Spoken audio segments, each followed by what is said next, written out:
Welcome to I S point. This is Aditi Pandey. आज हम लोग पढ़ने वाले हैं हमारे चैप्टर का नेक्स्ट पार्ट। तो चलिए स्टार्ट करते हैं। आज हम पढ़ेंगे शाही परिवार। तो ये टॉपिक है। हरम शब्द का प्रयोग प्रायः मुग़लों की घरेलू दुनिया की ओर संकेत करने के लिए होता है। यह शब्द फ़ारसी से निकला है जिसका तात्पर्य होता है पवित्र स्थान। ठीक है, तो यदि कोई हरम कहता है तो आप क्या समझेंगे उसे? पवित्र स्थान। मुग़ल परिवार में बादशाह की पत्नियाँ उपपत्नियाँ, जैसे कि हम सभी जानते हैं मुग़ल टाइम में जो राजा होते थे वो अनेकों शादियाँ करते थे। शाही नौकरशाही भर्ती की प्रक्रिया, तो आइए ये जानते हैं क्योंकि ये थोड़ा सा शायद इम्पॉर्टेंट हो सकता है आपके लिए। मुग़ल इतिहास विशेषकर कि अकबरनामा ने साम्राज्य की ऐसी कल्पना दी जिसमें क्रिया और सत्ता लगभग पूरी तरीके से एकमात्र बादशाह में ही निहित होते थे। इसका मतलब है कि चाहे कोई कार्य हो या तो सत्ता तो राजा के हाथ में होती ही थी, बादशाह के हाथ में, परंतु कई सारे कार्य भी जो होते थे वो बादशाह ही करते थे, जबकि शेष राज्य को बादशाह के आदेशों का अनुपालन करना ही होता था। मतलब कि वहाँ पे ऐसा नहीं होता था कि कई सारे राजा हैं और कई सारे ऑपोजिशन वाले हैं, विरोधी भी हैं, ऐसा कुछ उस टाइम पे नहीं होता था।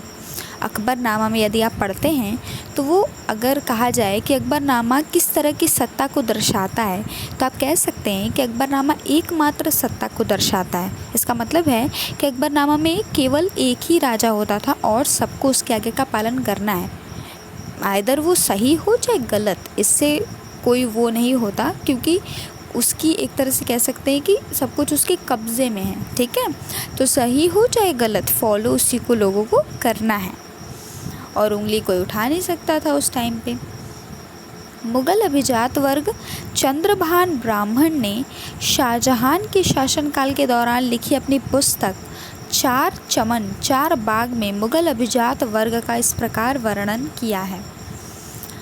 विभिन्न जातियां हैं जैसे अरब, ईरानी, तुर्को, ताजिक, कुर्द, ततार, रूसी, अबिसिनियाई इत्यादि। तो उसमें जिस भी तरीके से जाति का वर्गीकरण हुआ था उसे एक चंद्रभान नामक ब्राह्मण ने अपने द्वारा लिखी एक पुस्तक चार चमन में किया है। तो जिनका ये ऑप्शनल है ना हिस्ट्री, उनसे तो पूछा जा सकता है कि चार चमन ये किसकी पुस्तक है, तो ये चंद्रभान की पुस्तक है। किससे रिलेटेड है? तो ये एक सत्ता से रिलेटेड है कि कितने वर्गों में समाज को कितनी जातियों में वर्गीकृत किया गया है। दरबार में अभिजात अकबर के दरबार में ठहरा हुआ जेसुइट पादरी फादर एंटोनियो मांसरेट उल्लेख करते हैं कि सत्ता के बेधड़क उपयोग से उच्च अभिजात को रोकने के लिए राजा उन्हें दरबार में बुलाता है और निरंकुश आदेश देता है, जैसे कि वे उसके दास हों। इन आदेशों का पालन उन अभिजात के उच्च ओहदे और हैसियत से मेल नहीं खाता। अर्थात है कि जैसे मान लीजिए अगर कोई आपके घर आता है, ठीक है, कोई आपका फ्रेंड आता है आपके घर और आपके बड़े भैया कोई हैं, उन्होंने आपसे कहा कि चलो आओ पैर छुओ मेरे, फिर खाना लेके आओ, पानी लेके आओ, मतलब ऐसे ट्रीट किया उन्होंने अपना सारा काम आपसे ही करवाया। ठीक है, मतलब इस तरीके से बोल के जैसे कि आप उनके अंडर में उनके सर्वेंट के तौर पे कार्य कर रहे हो, तो आपके दोस्त को ये चीज़ अच्छी नहीं लगेगी ना। जाते वक्त कहेगा कि तुम्हारे भैया तो बड़े अजीब हैं, मेरे भैया तो ऐसे नहीं हैं, काम तो मतलब करवाते ही हैं, काम तो करना ही चाहिए, लेकिन ऐसे रौब जमाने वाला तो हरकत अच्छा नहीं है। तो बिल्कुल उसी तरीके से जो भी लोग उस टाइम के शासनकाल में आते थे तो उन्हें भी ये रियलाइज़ होता था कि जो भी चल रहा है ये सत्तात्मक एकमात्र है और मतलब एक निरंकुश भी राजा हो तो उसे रोकने वाला कोई नहीं है। तो इसके काफ़ी सारी हानियाँ भी हैं। अच्छा, आप मुझे इसकी दो हानियाँ बताइए। एकमात्र सत्ता जो एक प्रोसेस है, मान लीजिए एक सिस्टम है एकमात्र सत्ता, तो उसकी हानियाँ क्या क्या होती हैं और हो सकती हैं? सूचना तथा साम्राज्य सटीक और विस्तृत आलेख तैयार करना मुग़ल प्रशासन के लिए मुख्य रूप से महत्वपूर्ण था। तो यानी अगर विशेषता पूछी जाए मुग़ल प्रशासन की तो आप उसमें ये भी मेंशन कर सकते हैं कि वो काफ़ी अच्छे से सटीक और विस्तृत आलेख को तैयार करते थे। यानी कोई भी इन्फॉर्मेशन हो, कोई भी शासकीय दस्तावेज़ हो, कोई भी शासकीय आदेश हो, कोई भी फरमान हो, तो उन्हें काफ़ी ज़्यादा अच्छे तरीके से कह सकते हैं कि प्रतिनिधित्व किया जाता था, दरबार की बैठक इत्यादि हों, उनके तिथि समय का उस पर काफ़ी अच्छे से मतलब कहा जा सकता है कि समय का काफ़ी ध्यान रखा जाता था, उनके अनुकूलन के साथ ही लोग चलते थे। ठीक है, आई होप आपको समझ में आया होगा। आगे चलते हैं। केंद्र से परे प्रांतीय प्रशासन, केंद्र में स्थापित कार्यों के विभाजन को प्रांतों में दोहराया गया था। यहाँ भी केंद्र के समान मंत्रियों के अनुरूप कार्य होते थे। अब इसमें क्या लर्न करने लायक है? आप सोच रहे होंगे कि हम 1-2 लाइन पढ़ रहे हैं और आपको फिर उसका बेस बता दे रहे हैं, तो आप समझ रहे हैं ना हम ऐसा क्यों कर रहे हैं? बिकॉज़ हम कोई 12th क्लास के स्टूडेंट तो हैं नहीं, हम सभी, आप भी नहीं हैं और मैं भी नहीं हूँ, तो एक एक लाइन को पढ़ना ये हमारे लिए नेसेसरी नहीं है। और ये आप पढ़ सकते हैं, आपके पास बुक्स हैं, यू कैन डू इट। इसमें क्या इम्पॉर्टेंट है? बेस को समझना, क्वेश्चन कैसे पूछा जा सकता है ये इम्पॉर्टेंट है, क्या बताया जा सकता है, इस लाइन के अंदर क्या बताया जा रहा है ये इम्पॉर्टेंट है। तो आपके लिए वीडियो इसीलिए हेल्पफुल रहेगी क्योंकि जब आप बुक पढ़ेंगे ना इस वीडियो को देखने के बाद, तो आपको ये पता होगा कि हर लाइन में किस चीज़ से जुड़ी बात की जा रही है और इससे रिलेटेड क्या क्वेश्चंस आ सकते हैं। तो आप अगर नोट्स मेकिंग भी करना चाहें तो आप एक बार ही बुक पढ़ के काफ़ी अच्छा और एक इन्फॉर्मेशनल नोट्स अपने लिए बना सकते हैं। तो इसके अंतर्गत जैसा कि हमने पढ़ा, केंद्र से परे, इसका मतलब क्या होता है? देखिए, जैसे कभी कभार होता है ना, जैसे कभी कभार क्या, हमेशा ही होता है कि सेंट्रल गवर्नमेंट जो है उसकी नीतियाँ अलग होती हैं, वाइल स्टेट गवर्नमेंट काफ़ी डिफरेंट होता है। ठीक है, जैसे पिछले साल क्या हुआ था, कोविड में सेंट्रल गवर्नमेंट ने स्टेट गवर्नमेंट को ही रूल किया था, यानी दोनों ने मिलकर एक साथ कार्य किया था। लेकिन जब कोविड की नेक्स्ट लहर आई तो स्टेट गवर्नमेंट ने क्या कहा कि नहीं भैया, आप हमें अपना सामान दे दीजिए, हमारा हिस्सा दे दीजिए, जो भी बजट वगैरह है हम खुद ही देख लेंगे, हमको ऐसे मतलब सेंट्रल के तौर पे कार्य नहीं करना है, हम अपना अपना कार्य खुद संभालेंगे। तो फिर सेंट्रल गवर्नमेंट ने सबको दे दिया। तो यहाँ भी पहले ऐसा ही होता था, परंतु कुछ चीज़ें होती हैं जो हमें सेंट्रल गवर्नमेंट से सीखनी चाहिए, जैसे कि GST। ये स्टेट गवर्नमेंट में तो नहीं आता था, लेकिन हम सब ने इसे फॉलो किया ना, हमें लगा कि हाँ इसमें हमारा प्रॉफिट तो हो सकता है GST में, तभी तो किया ना। अगर नहीं लगता कि प्रॉफिट हो सकता है तो फिर क्यों करते। बट वाइल कोविड की वजह से GST में काफ़ी हमें उतना ग्रोथ नहीं देखने को मिल रहा है जितना एक्सपेक्टेशंस थी। तो आप नीचे लिख के ज़रूर बताइएगा कि आखिर किस वजह से हमें GST में उतनी ग्रोथ देखने को नहीं मिल रही है और क्या GST सही है हमारे देश के लिए।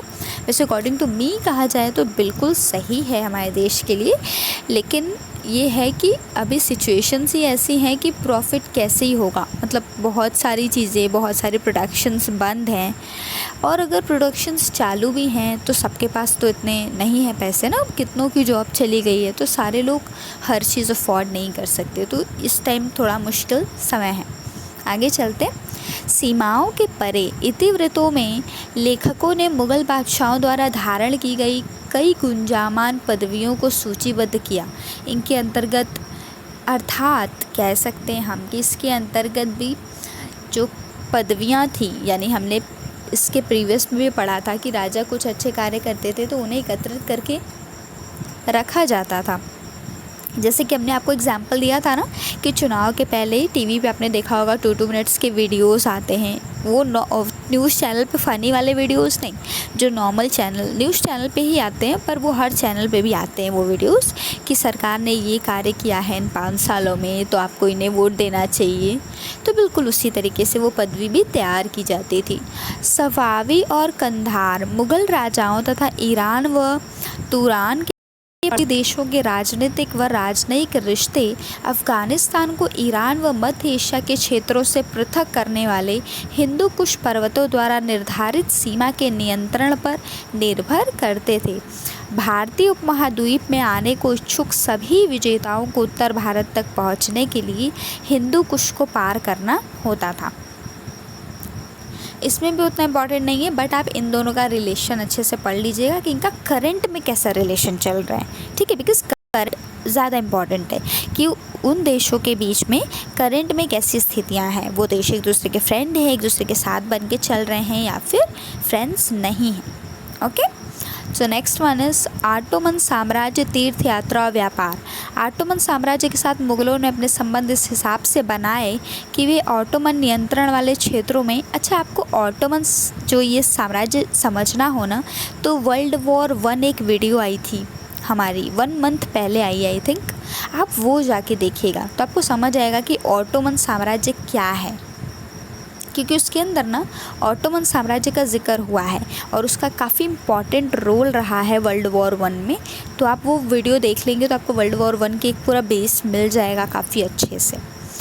नेक्स्ट वन इज़ मुग़ल दरबार में जैसुइट धर्म का प्रचारक। यूरोप को भारत के बारे में जानकारी जैसुइट धर्म प्रचारकों, यात्रियों, व्यापारियों, राजनयिकों के विवरण से हुई।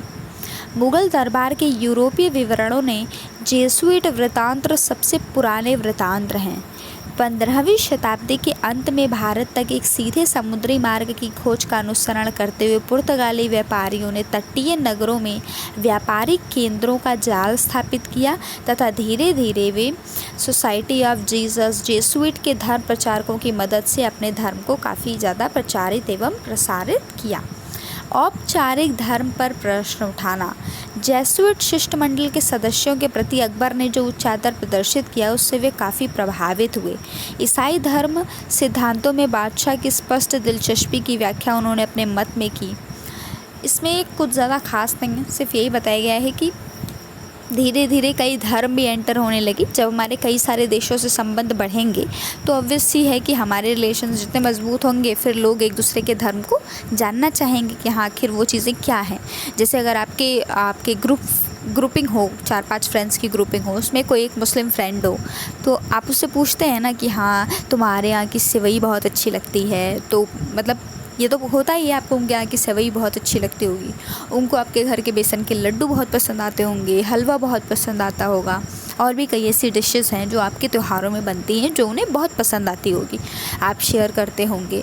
तो हम फ्रेंड्स बने, फिर हमने एक दूसरे के कल्चर को जाना समझा कि हाँ इस दिन ये त्यौहार वो लोग मनाते हैं। 12 फवाद क्या होता है मुसलमानों में, तो इन सब चीज़ों के लिए क्या ज़रूरी है, कम्युनिकेशन इज़ वेरी इम्पॉर्टेंट, पता चलेगा लोगों को। तो बिल्कुल उसी तरीके से उसमें भी समझाया गया। जैसा कि आप ये देख सकते हैं काल रेखा दी गई है, कुछ प्रमुख मुग़ल इतिवृत्त तथा संस्मरण है, आप इसका स्क्रीनशॉट ले सकते हैं। अदरवाइज़ अगर आपके पास बुक है तो आप टिक लगा लीजिएगा, उसे अच्छे से समझ लीजिएगा, ये आपके लिए काफ़ी हेल्पफुल रहेगा। तो आपका चैप्टर ख़त्म होता है, कल आगे से हम स्टार्ट करेंगे। Thank you so much for watching. If you like video तो लाइक कर दीजिएगा, सब्सक्राइब कर दीजिएगा, कोई भी क्वेश्चन हो तो नीचे क्वेश्चन लिख दीजिएगा। एंड हाँ थोड़ी गले में प्रॉब्लम थी, दैट इज़ वाई वॉइस में कुछ इशू था, बट ऐसा कुछ भी नहीं है, सब कुछ ठीक है, हेल्थ बिल्कुल ओके है। एंड आप लोग भी अच्छे से पढ़िए। तो thank you so much for watching.